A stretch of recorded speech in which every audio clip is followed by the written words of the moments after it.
So welcome everybody to another Mariner Wealth Advisors webinar. My name is Jude Grimaldi. I'm a member of our practice management team here at Mariner. I'm joined today by Suzanne Wheeler. Suzanne is a managing director and senior wealth advisor, and she is also a certified financial transitionist. I will have Suzanne talk a little bit about that more when I kick things over to her. But a certified financial transitionist is trained to help clients navigate through major life events and the financial transitions that accompany them. And so for today's topic, women in investing, this is something that is very relevant, and Suzanne has some really great content for you today. So just a few housekeeping items. We do want this to be as engaging as possible. So if you do have any questions or comments throughout the session, definitely feel free to submit those through the Q&A and the chat function that's at the bottom of the webinar screen here. And then I will go to questions at the end of the session today, but if there is anything that's relevant to the topic at hand, we'll definitely, we'll get to those during that topic as well, but otherwise we'll get to them at the end here. Now, this recording will be available as well as all of the other past and future webinars on our website, so you can just feel free to jump to marinerwealthadvisors.com and jump to our webinar section.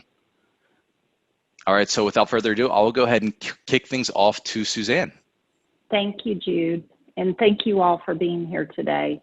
It's one of my favorite topics, as you might imagine. And, you know, when Jude talked about one of my designations, the Certified Financial Transition, it's just how he explained.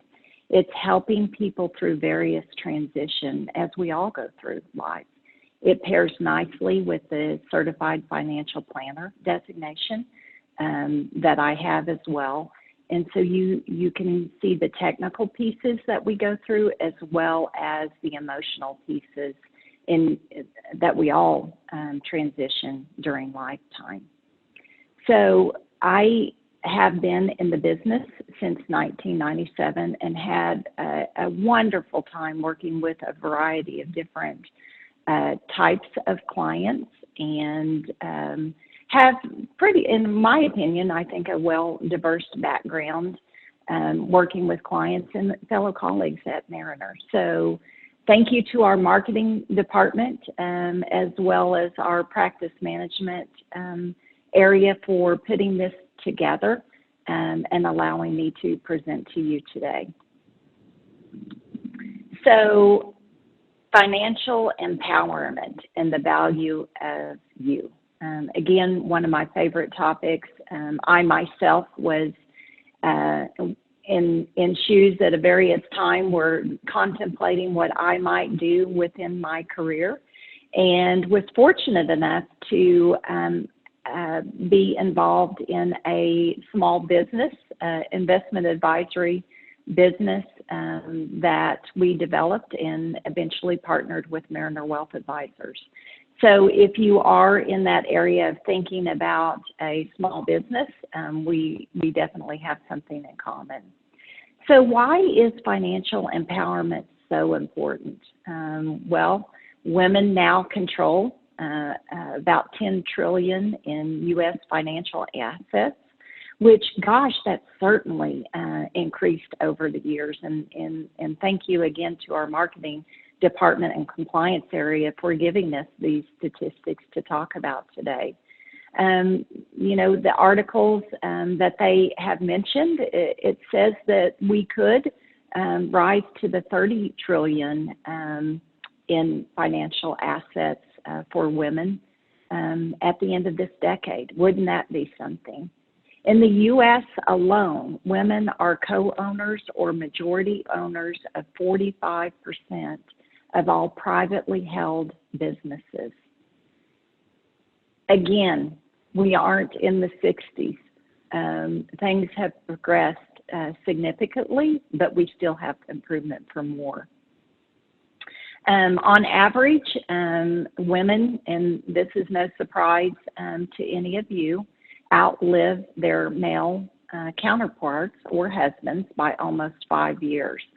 You know, it's been interesting that we've talked about this statistic for, you know, my entire career and have seen it. But over time, you know, I have seen where that has changed. But, you know, it's still male dominant as far as who goes first.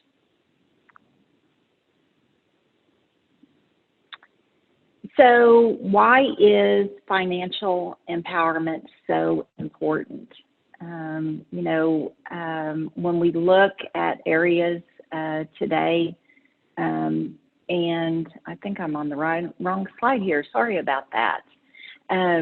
Technology is not one of my best tools, but thank goodness for others at Mariner.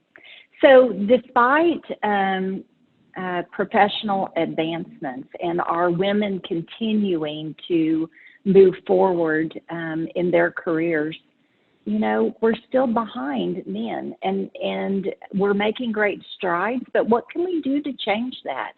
I mean, I remember at the beginning of my career, if you didn't carry a briefcase to try to look like you were someone that is maybe moving up the ladder a bit, somebody would be asking you for coffee. Luckily, we're not in that environment today, but we still have rooms for improvement. So when you think about women are the new breadwinners, I love seeing that. Again, this has changed, and I'm so excited. When I mentioned that we're not in the 60s anymore, we're probably 4 to 5 times higher in percentages of those women-owned businesses. When you think about retirement planning, it's not a one-size-fits-all. We're all different. We all have different goals, and we should all have flexible plans as well as portfolios to fit our different needs. So women are becoming more entrepreneurial. As I mentioned, it's something that I love to see. I've experienced myself along with many women colleagues as well as mentors over the years. If you can barely see the picture behind me, this is a gift I received from one of my colleagues, and it says, "What if Wonder Woman were your financial advisor?"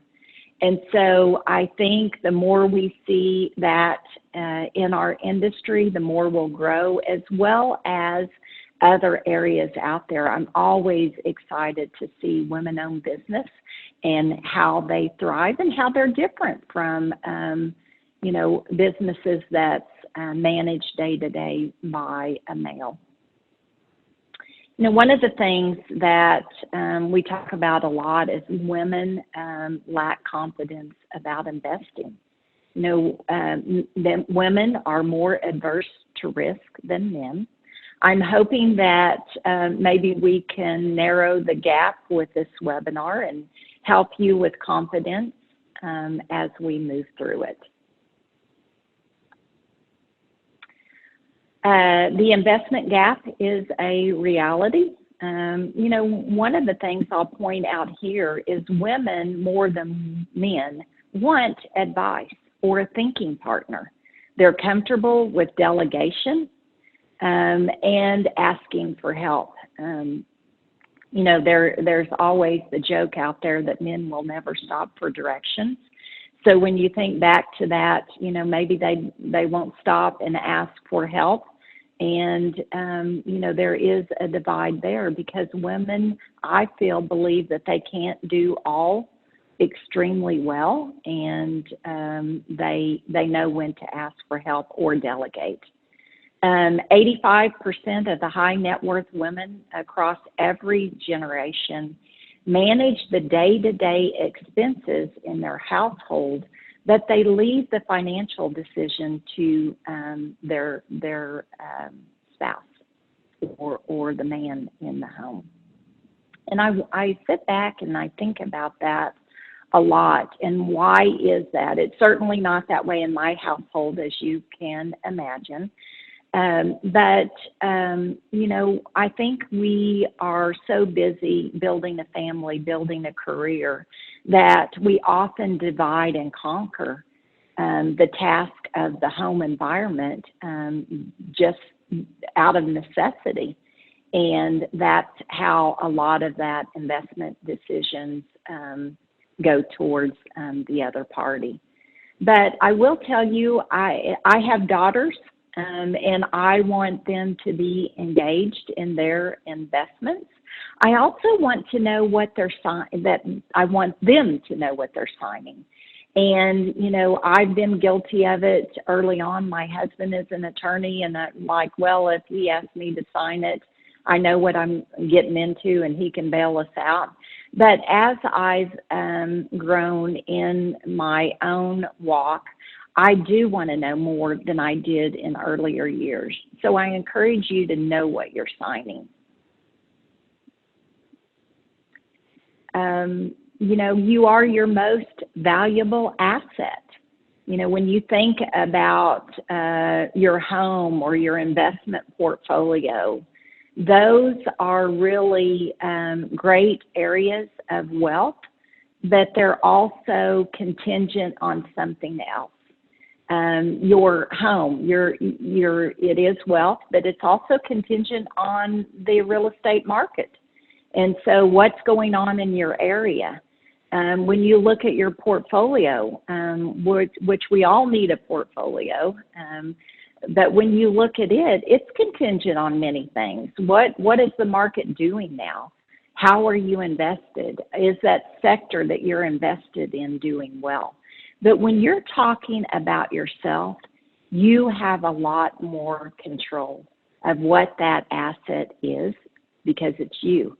And you can make day-to-day decisions and be rewarded for what you provide. And you have that ability to decide how hard you want to work or how little you want to work and the area that you want to work with. So I would hope that everyone would really be tuning in on this slide. You know your value, know your earning capacity, understand your benefits. You know, if you're in an opportunity, know how you can negotiate your package. There are many resources out there to gauge what the compensation should look like for you.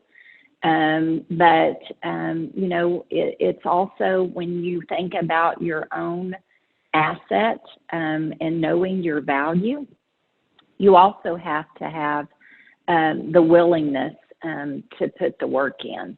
And so, again, you know, knowing what those avenues are and what you want to do to put in it.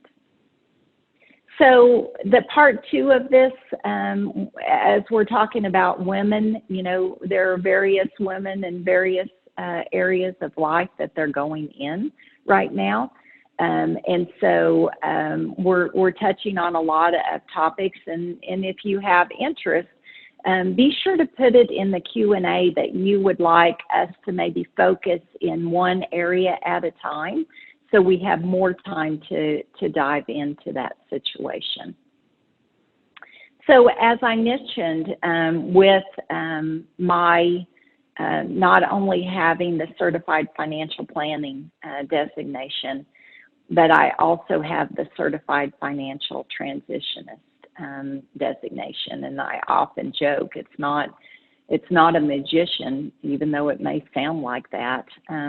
And I will tell you, once I went through the process, one of my clients told me, he said, "So you have a designation of something you've been working with the entire time I've known you, but I have a compassion in this area. I'm very compassionate towards people that are going through these different transitions." So when you think about the technical piece, you're talking about the taxes, the investment planning, estate planning, cash flow, risk management. Those are all very good topics to be working in, and we all need help in those areas. But what's a little bit different in my practice and many others at Mariner is we also dive into the personal side of money, relationships, emotions, hopes and dreams, self-esteem. When you're going through a different transition, these are areas that are touched and need help reconciling as well. One of the things I had my training from Susan Bradley, if you're familiar with her, and one of her taglines is, "When money changes, life changes, and with life changes, money changes." It's never been a truer statement. So what are transitions, and what does that look like?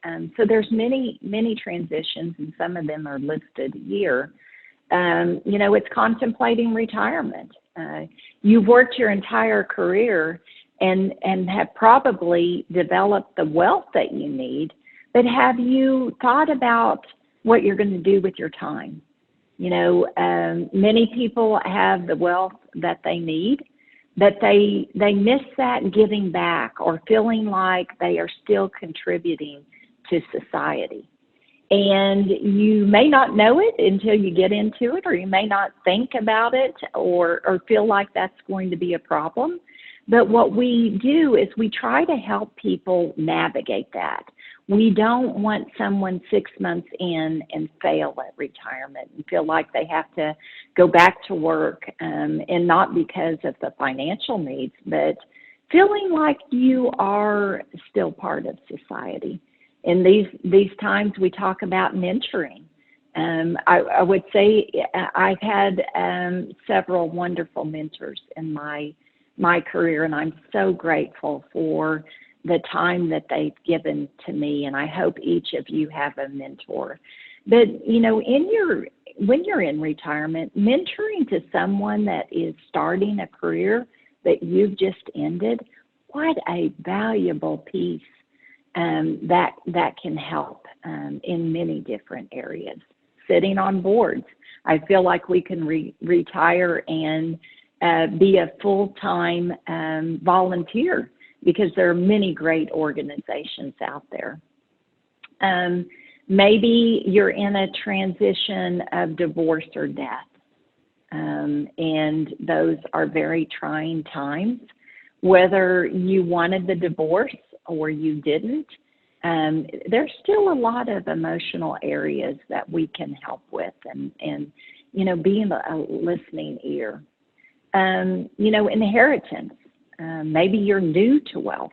Maybe you haven't had the wealth before, but how do you accept it? How do you keep it?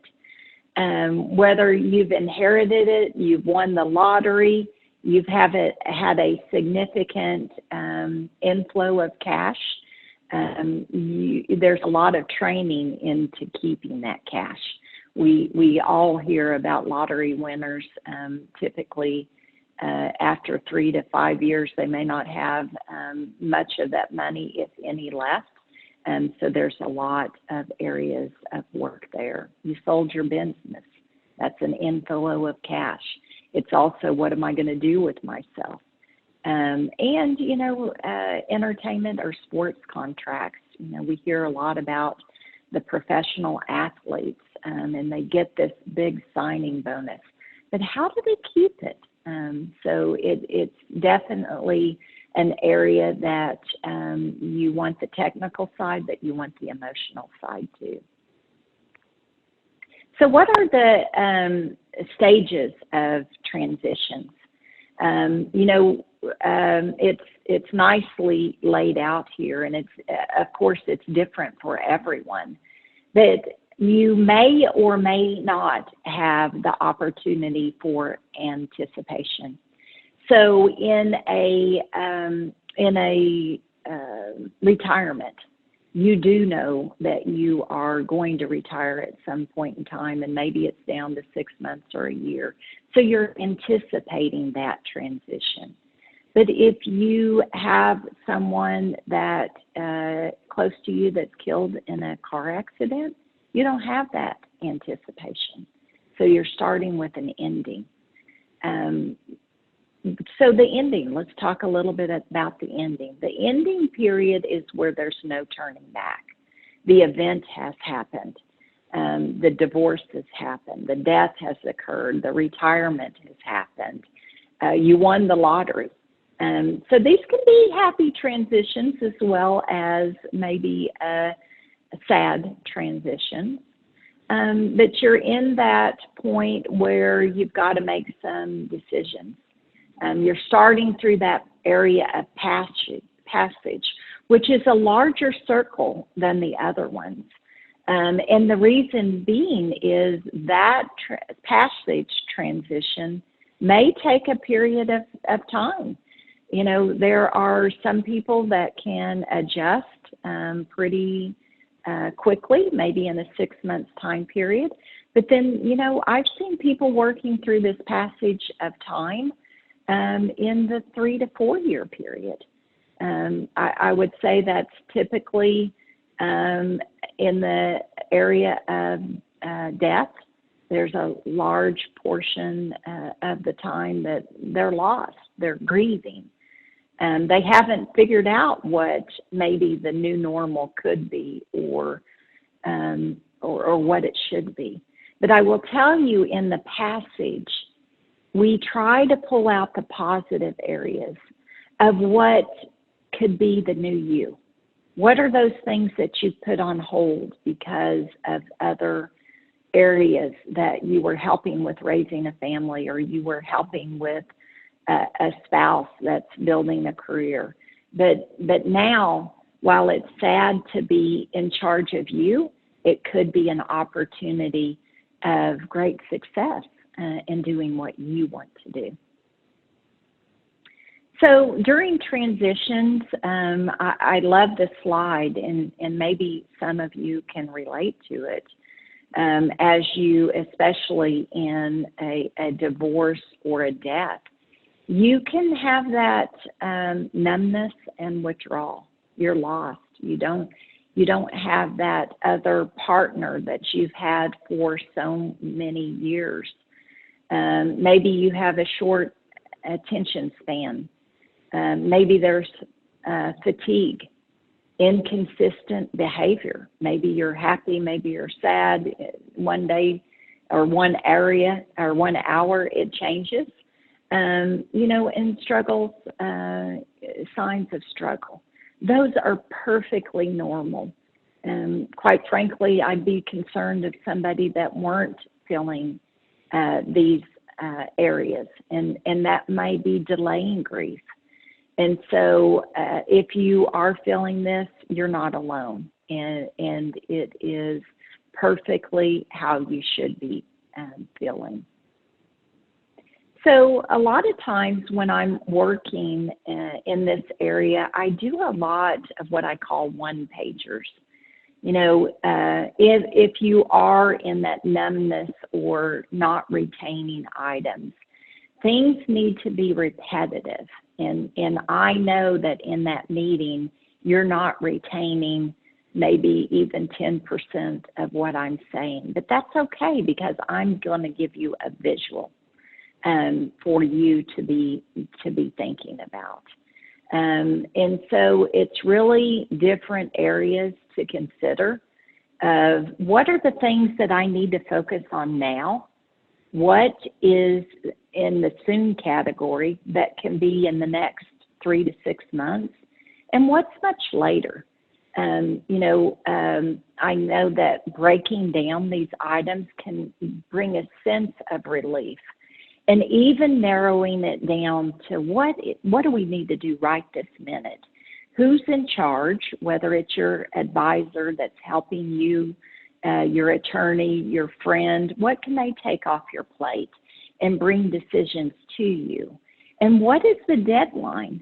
And so a lot of times when I put those areas together, there, you can just see the change in the facial expressions. One, they know they have a partner that's in it with them. And maybe at times it's more than one partner. But also it gives them time to grieve and feel like they're not alone. Then in the soon category, what do we need to work on? And then the much later.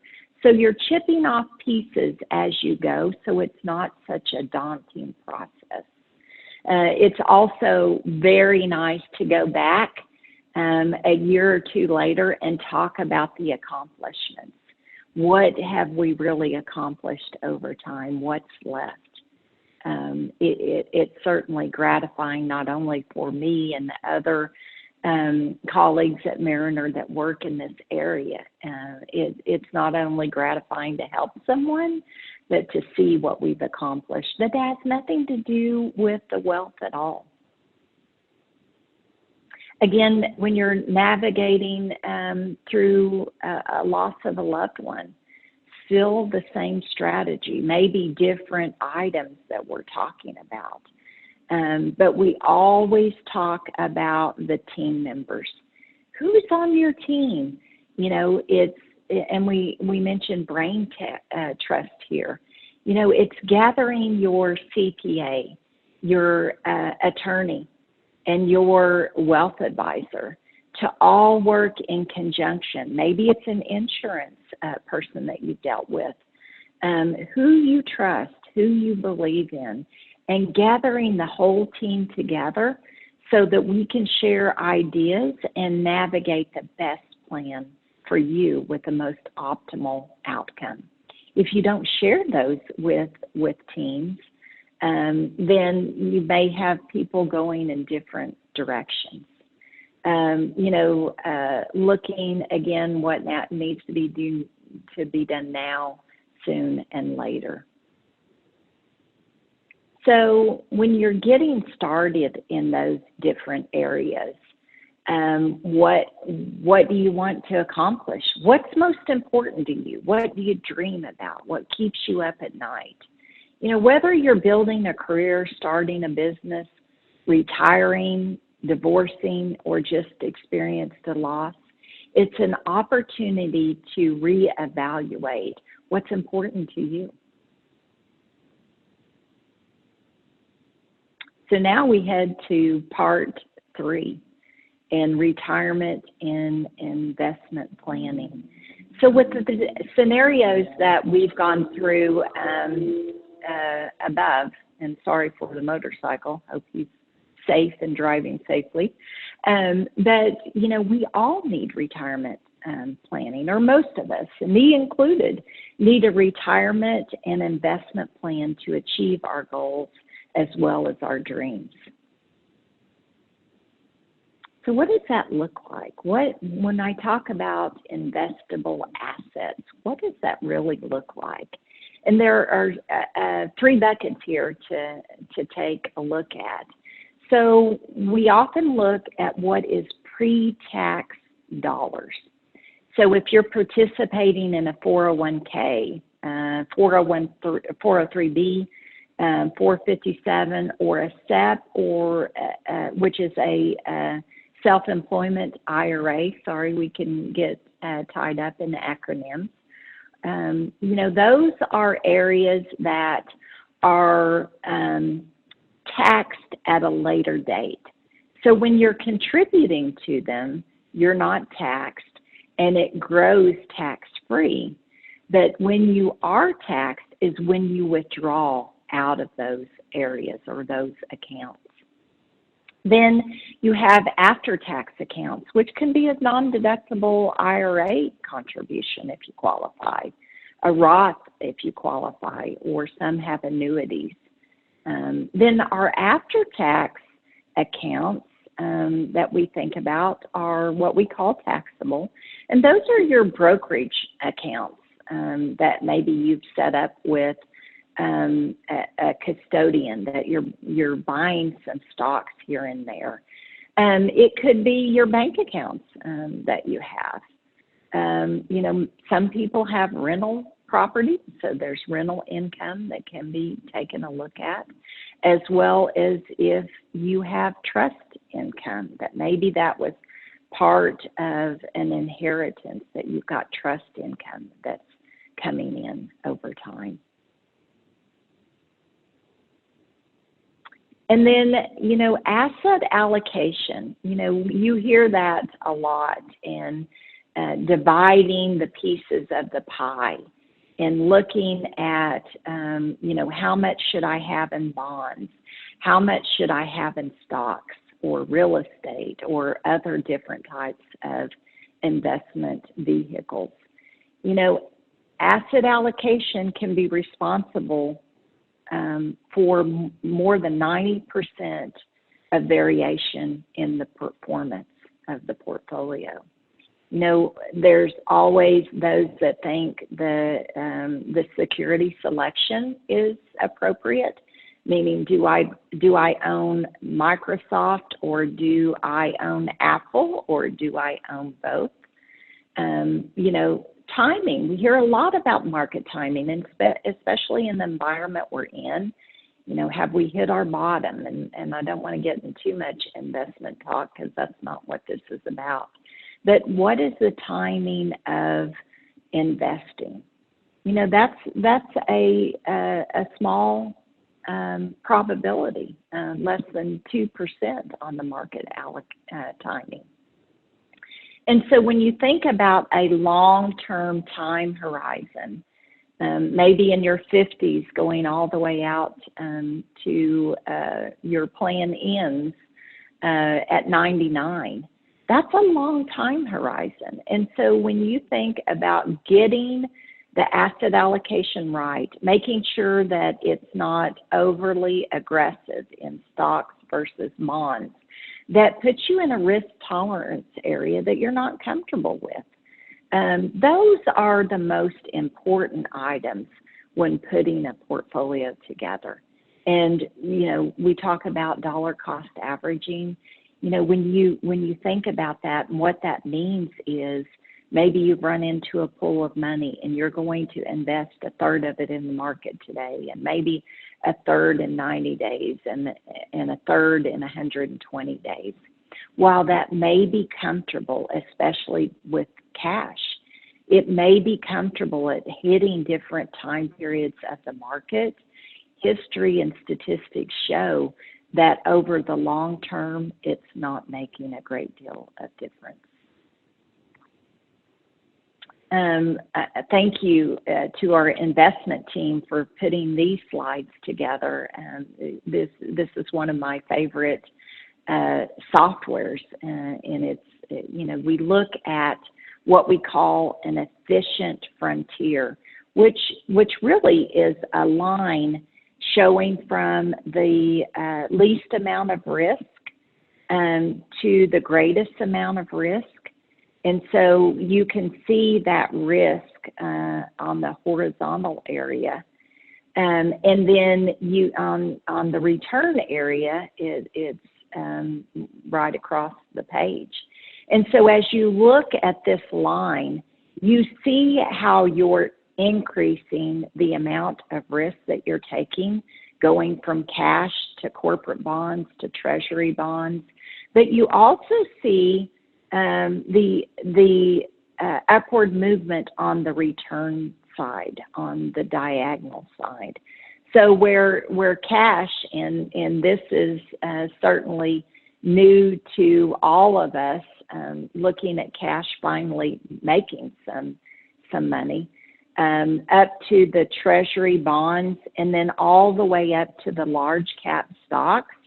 So you can see you've increased your risk in the large cap stocks, but you've certainly increased the reward. And then smaller cap stocks are a little bit more aggressive, but they also have a potential for a little more return.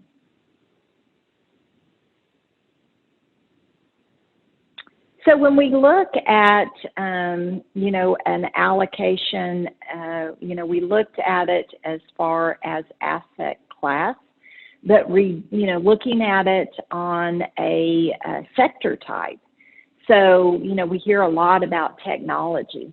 And so you can see the technology is, has a little greater risk than consumer staples, but you can also see the return, the reward that you're receiving for taking that risk, where real estate hits. So, a little less risk than technology, but the reward is greater as well. And then we look at energy. And this is over time, a time period. Actually, it's looking at a starting time period of 2001 to April of this year. So what does that risk look like over time, and what does the reward look like over time?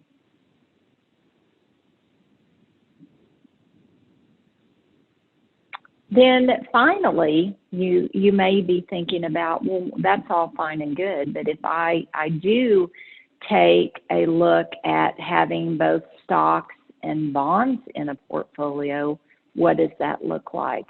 So in this chart, again, the same measurement period from November of '01 to in April, you can see that a 60% stock portfolio and a 40% bond portfolio, you can see where it lines up on the bar going across, or the line.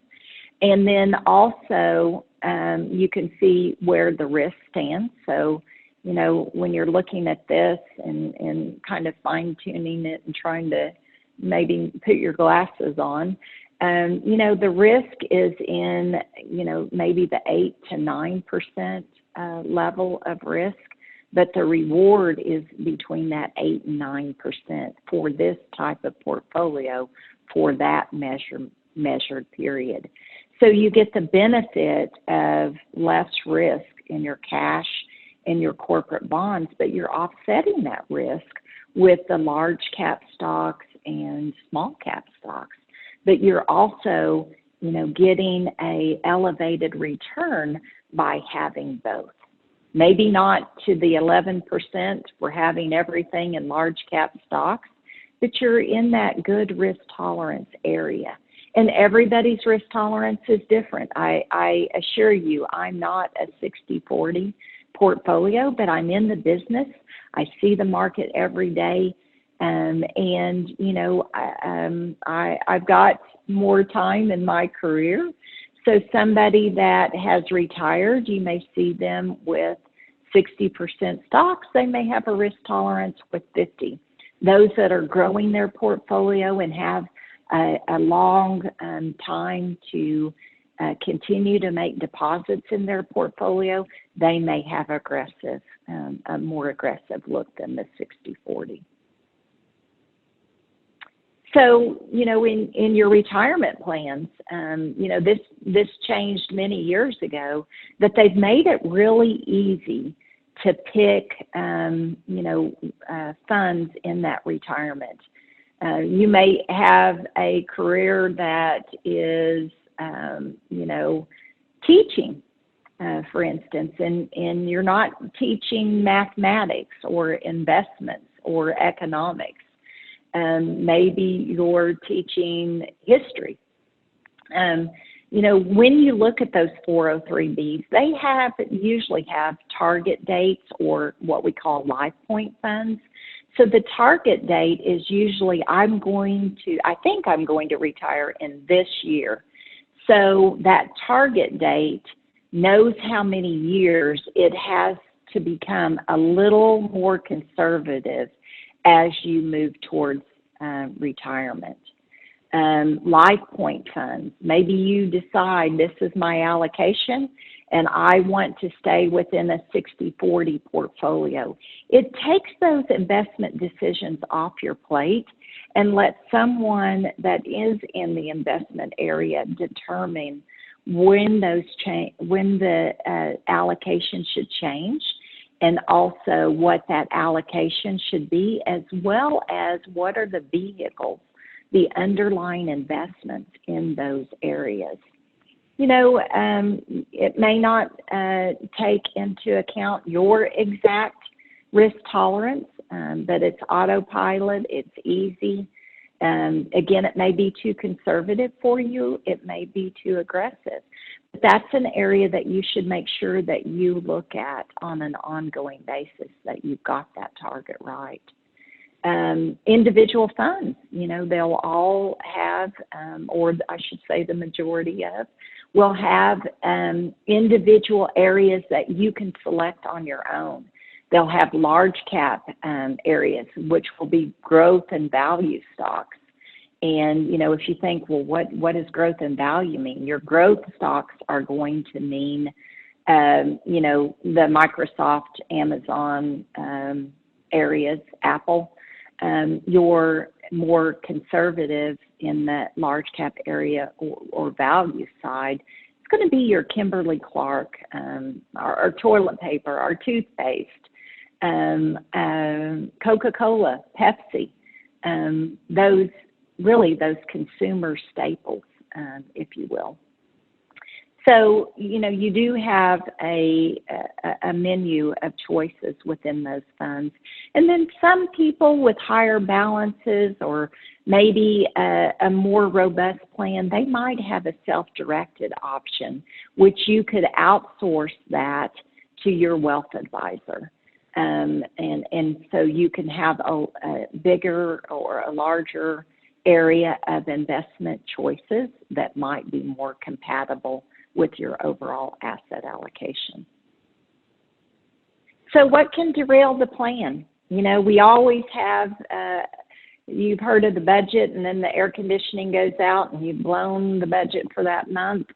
You can have a savings budget, but things do, life happens, and these are areas that can derail your plan. A divorce, children with financial concerns or need help, or, maybe it's helping your parents. So, are you taking enough risk? Are you taking too much risk? These are all things that can derail your plan. Misplaced trust. Maybe you didn't have the right advisor or the right person helping you with those decisions, and certainly overspending can derail any plan. So staying on track, how often are you reviewing your portfolio? That's something that we encourage, ongoing reviews with our clients.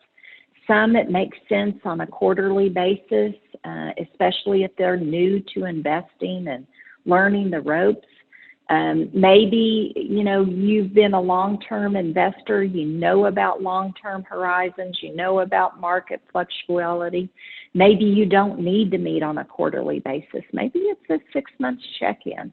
And we also have people that we have to kind of beg to come in for a visit or a phone call.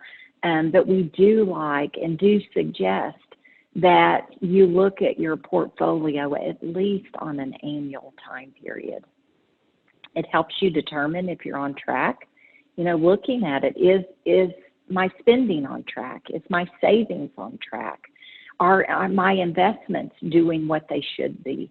And do we need to pivot in some way? What does success look like? You can also select a benchmark and how does it compare. And, as the slide indicates, if your goal is to achieve 6% and, that goes up and it goes down, but, if you're averaging 4% over a certain time period, maybe it's time to make some changes.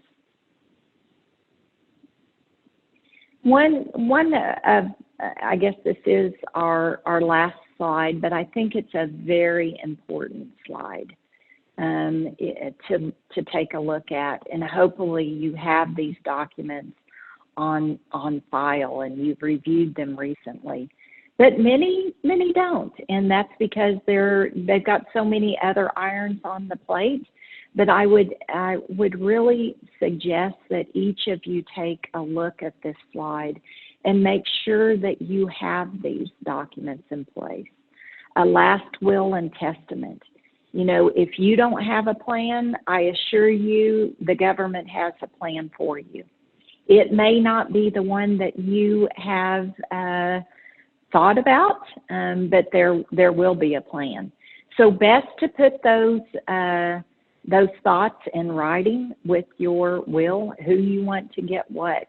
You can also add that Exhibit A we like to talk about that really fine-tunes that piece of jewelry or that artwork.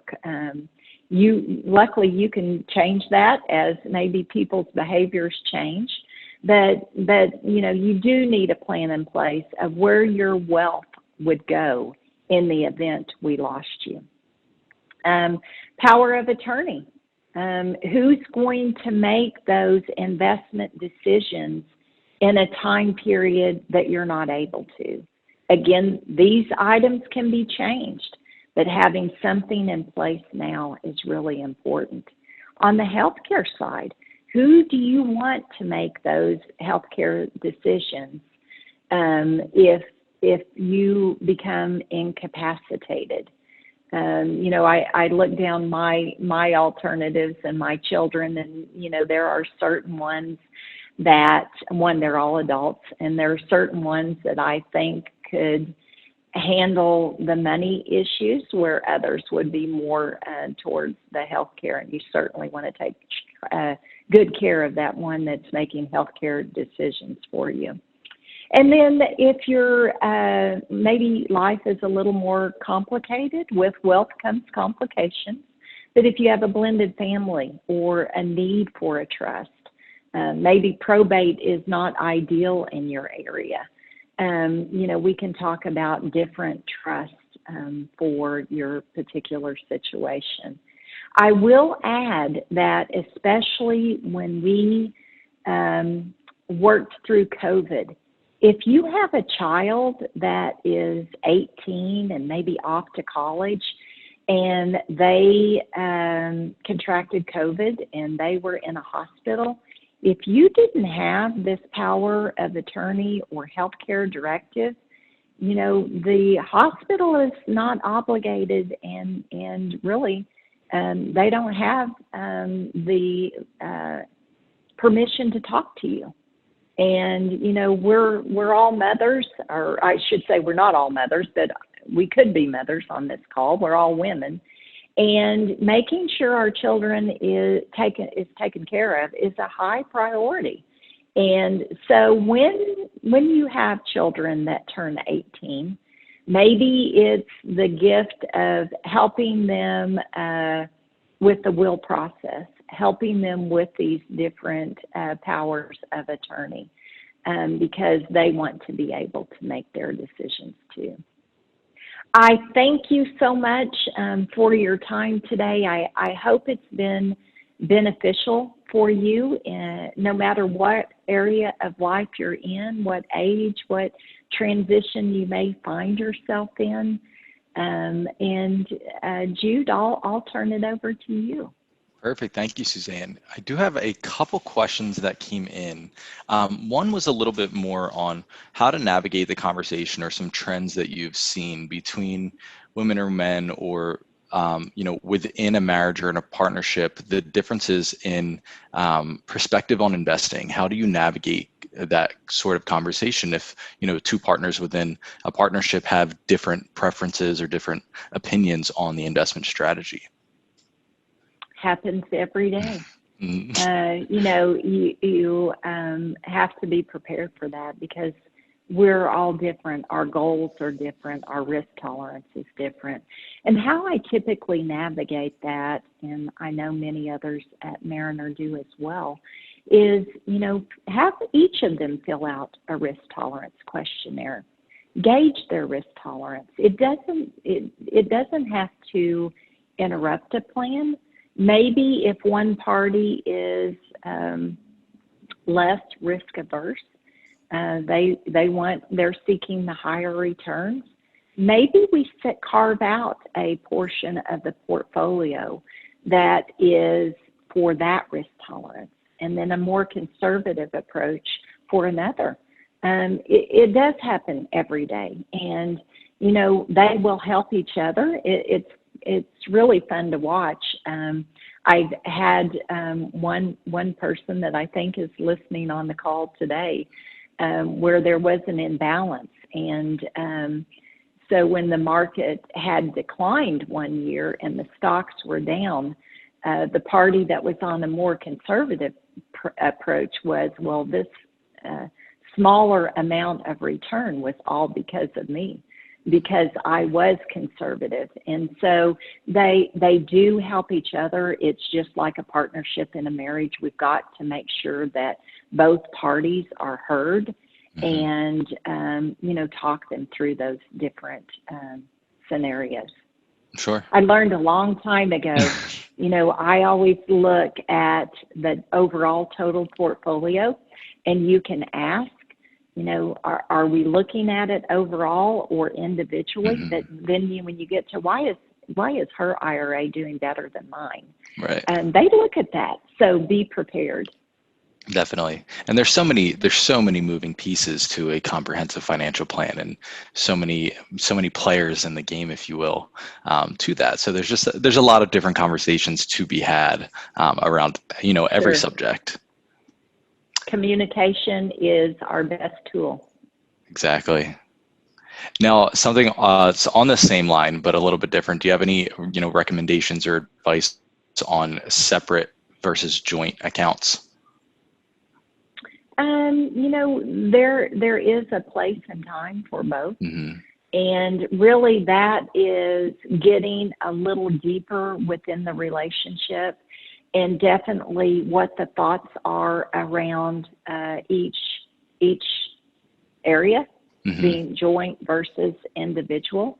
I think that's more than just a blanket response, because every couple is different. Definitely. And so that's again where we send out some probing questions on our meetings and discussions, and try to identify why the question was asked.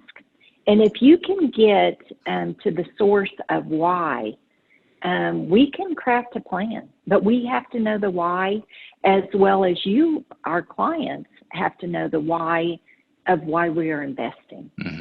And that's where we really, do a deep dive with our clients, so they know what they're invested in. Right. It's great to tell them your recommendation, but if they know the why behind it, and certainly, if you're in your career and somebody is telling you to do this, but you don't know what the outcome should look like, or you don't know the why behind it, it makes the task a little harder to get through. Right. And that goes back to what you said before, that communication is key. This is for, all of the clients here, don't hesitate to come to your advisor with any questions that you have or any communication. The more information that your advisor has, the better the plan that they create is going to be. Right. And, it doesn't have to be about investments. Right. It doesn't have to be about the portfolio. Seek out your advisor and just, use them as a thinking partner, and maybe roll things off of them. And while at Mariner, I know for sure, if they don't know the answer to it or don't have the expertise, they'll bring someone in to facilitate that area. So, it's always a great starting point. Perfect. Thank you. Now, this last question is a little bit going back to the beginning of the presentation and thinking about these different transitional stages. This is a little bit of a different one, Sure. but losing cognitive abilities, that's something that Yes. everybody deals with at some point in their lives. As we're getting older, we know somebody. How do you navigate that conversation, or do you have any recommendations on that topic from a transition standpoint? I do, and unfortunately, that happens, and it's happening a lot today. The percentage, of people that will, decrease in their cognitive areas is astonishing. And we've seen it through our client base for sure. And maybe it's missing a meeting, maybe it's forgetting something. You can tell over time, and maybe you don't recognize it in meeting one, but you've got a clue. And so you're going to continue on in that area. What I do is, bring in another family member. If it's a couple that you're working with, maybe give the other party a call and just ask, how's the health going? Are there any areas that I should know about? Which hopefully, regardless of what health situation is, you feel comfortable in sharing that with your advisor, because it does make a difference in how they invest and what they're looking at over time. We also get permission from our clients if we see areas as this. We have permission to call a family member that they've listed. Maybe we're not giving out portfolio information unless they allowed us to or told us to. But maybe it's just, I just wanted to talk about your brother, your sister, your father, your mother. I've seen some areas that have been a little bit different than our meetings previously. It's knowing your clients. It really is. And we have to know our clients. And so, starting in that area, and then creating a process to eventually talk with the client, whether it's the advisor or bringing in another resource or suggesting that maybe they see their doctor. It's very delicate, but it happens all the time. Yeah, definitely. In fact, I know we just had one of our wealth advisors and Jana Shoulders and Brian Leitner. They were just interviewed for an article that I'm sure is out on the website somewhere that maybe you can tell people to look for. But that just came out this week, I believe, that it was posted on our website. Very good information there from two well-seasoned professionals in our industry. Definitely. I will search for that, and maybe we can get that sent out to the attendees here after the session. That would be great. Yeah, definitely. That would be great. I'm sure they would all love it. Yeah, of course. I will see if I can find that article and get that sent out to everybody as well. Perfect. Are there any other questions that anybody else has? That was all that had come through the Q&A in the chat, but if there is anything else, we have about a minute or two left, so it's the last chance. If you think of them later, I'm sure Jude will tell you how to get in touch with him, and he can pass those questions all on. Yes, while definitely. We're waiting, if nothing comes up, I would definitely hope that you're leaving with a different outlook in different areas. One of the most important pieces of documents I just noticed we don't have on the screen, and that is guardianship. So if you have younger children, less than 18 years of age, really talk about who that guardian should be. It doesn't have to be the same as far as financial as those that are caring for the child in the home. But make sure you ask them who you're appointing, if it's okay.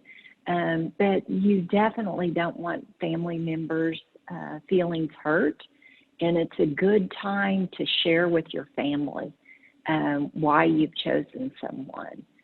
Maybe it's age, maybe it's there are all different reasons. But as we say, communication is key. Right.